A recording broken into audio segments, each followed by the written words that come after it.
Kim Anderson, our crop marketing specialist, is here now. And Kim, we've seen some good rallies in the grain markets recently. What's the market news? Well, you look at wheat crop conditions. This weekly report showed improvements in Oklahoma, Kansas, and Texas. Of course, just a slight improvement, not very much.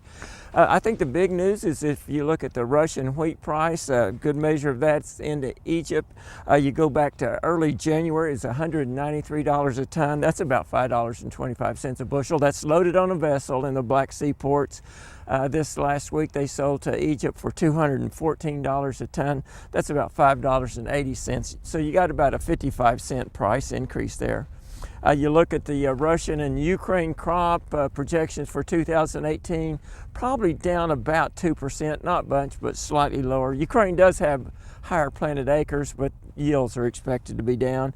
French wheat conditions are the lowest in the last 4 years, so there could be some problems there. Of course, French wheat is soft red winter wheat rather than hard red. And the Australian wheat conditions are greatly improved over last year. Of course, they had a disaster in last year's crop, so they should get back closer to normal. And then if you look at the Canadian and spring wheat planted acres expectations, expected to be more acres planted in those areas. And you'd expect that with these higher wheat prices and a shortage of protein. Let's talk about changes in the managed fund positions in the futures markets and how that may have impacted prices. Well, that's really interesting, especially in corn and beans. You look at corn, you go back a couple weeks, they were short 240,000 contracts. They bought 340,000 contracts over the last 3 weeks. They're about 100,000 long now, but we only picked up 38.40 cents out of that. You look at soybeans, the funds have bought around 300,000 contracts, went from 100,000 short to about 200,000 long, and we picked up, 40 or 45 cents there. Not much change in the wheat, especially hard red winter wheat. The funds are about 9 or 10,000 long in hard wheat and short in soft wheat, but not much changes there.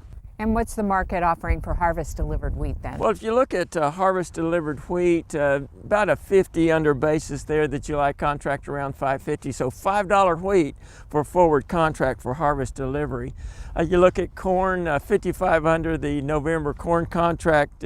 That contract's at about 4.05 now, so that gives you 3.55, and about the same for sorghum, maybe slightly lower, slightly higher depending on location. The soybean forward contract is a basis is a minus 90 cents. That contract's around 10.40, so what'll that get you? Around $9.50 for soybeans. A little bit of optimism, we'll take it. You bet. Okay, Kim, thanks a lot. We'll see you soon.